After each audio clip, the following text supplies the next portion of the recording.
Have you ever heard a story that just melts your heart? One that reminds you of the simple, pure connections that can exist in this world? Well, get ready, because today I'm going to share a story that's so beautiful it almost feels like a fairy tale. But I promise you, it's very, very real.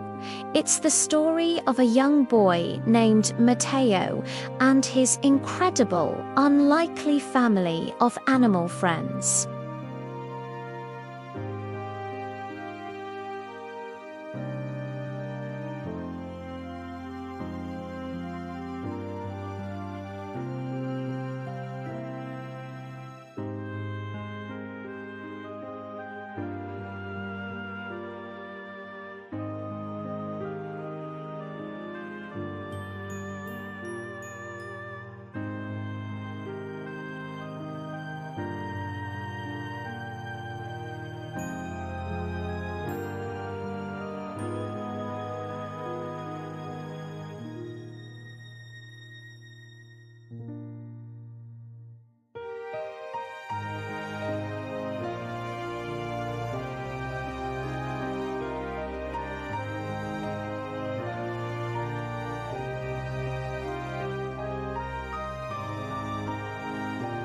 Matteo found her huddled near a fallen log, shivering and alone.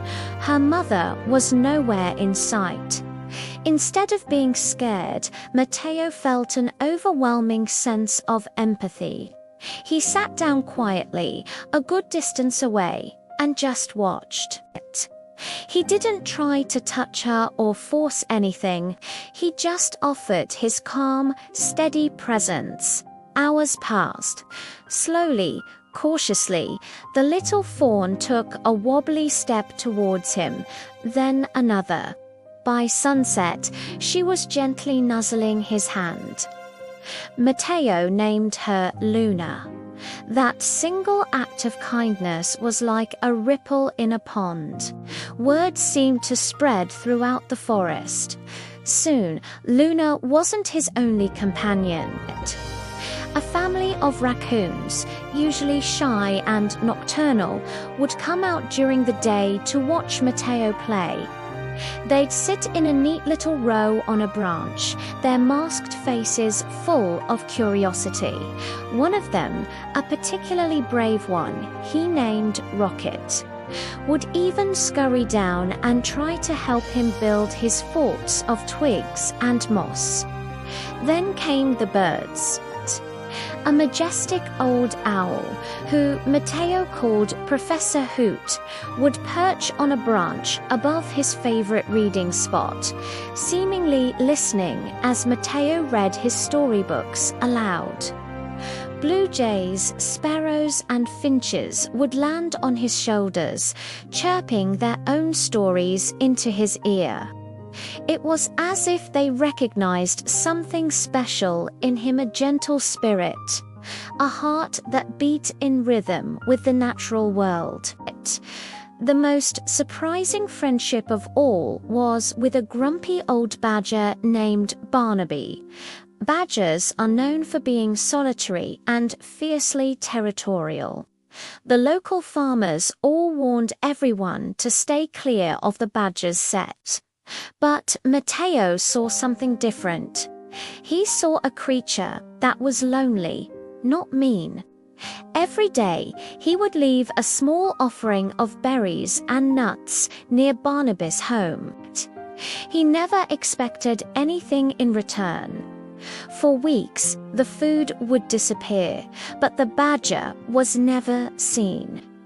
Then one afternoon, as Matteo was sitting by the creek, feeling a little sad, he felt a rough, furry head bump against his leg.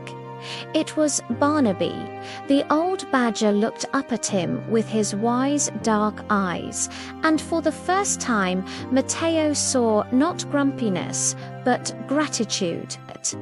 From that day on, Barnaby became his silent guardian, often trotting along behind him on his walks, a gruff but loyal protector. Imagine this scene. A young boy sitting in a sun-dappled meadow. A deer rests its head in his lap. A badger snoozes at his feet. Raccoons are playfully chasing each other nearby, while birds sing a symphony from the trees above. It sounds like something out of a storybook, right? But for Matteo, this was just another Tuesday.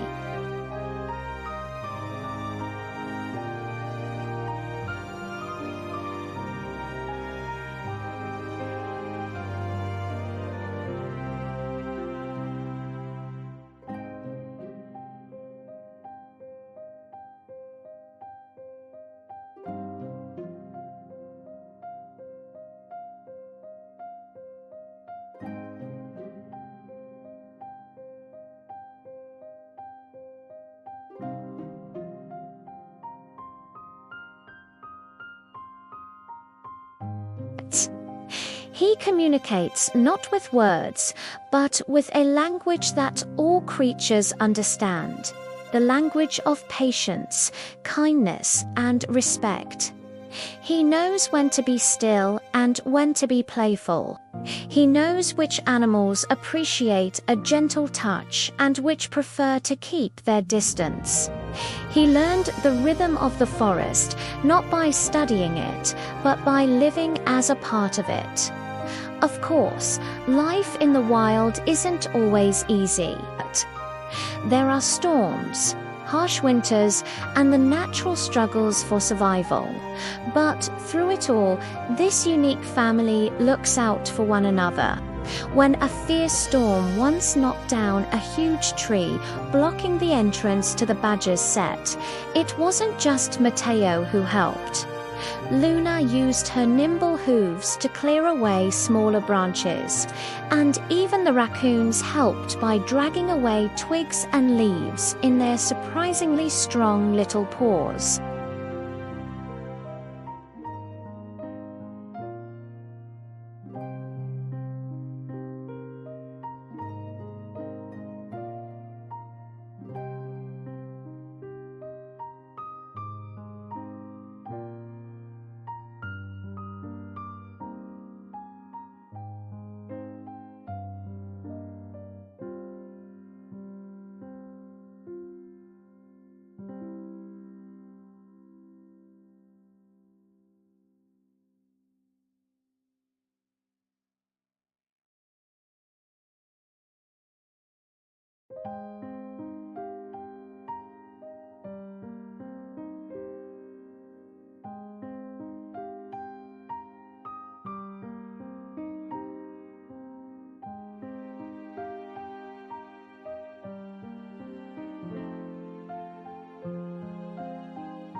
Matteo's gift is that he never lost that childlike wonder, that ability to connect with the world on a deeper, more intuitive level.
We can be a little kinder to the creatures we share this planet with. We can show a little more respect for their homes and their lives. Every small act of kindness matters. Putting out a dish of water for birds on a hot day, being gentle with a spider you find in your house, supporting conservation efforts. These are all ways we can extend that circle of compassion. Mateo's story shows us the incredible things that can happen when we do. It shows us that the line between us and them is much thinner than we think. In the end, we are all part of the same great, beautiful, interconnected family. So next time you're out in nature, take a moment. Be still. Listen, you might be surprised by who you meet and the friendships you can form. Thank you so much for joining me today to hear the wonderful story of Mateo and his animal friends. If this story touched your heart, please like, share, and subscribe for more uplifting content. Until next time, stay kind and stay curious.